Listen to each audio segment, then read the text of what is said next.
澳門街坊們拱奔買餸又有新地標啦！每次出關買餸係咪都要走好幾個地方啊？菜市場、超市、麵包店，今日帶你哋發現一個寶藏地方。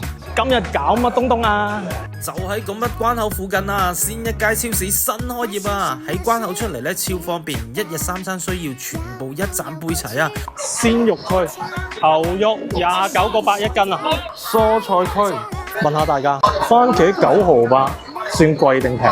柴米油鹽區，金標山秋王9個9。乾貨區，鮑魚368蚊一斤。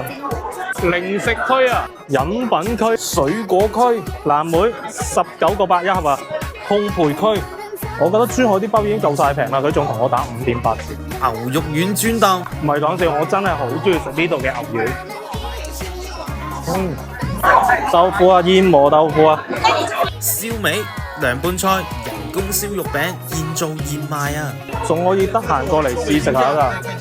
邊行邊食，正到爆啊！30隻雞蛋，17個9。現場買嘢嘅人咧非常之多。哇！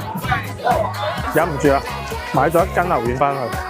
出關口往左邊行，見到珠海口岸購物廣場，見到先一街嘅招牌，呢度落去就係㗎啦。今晚加餸啊！拜拜。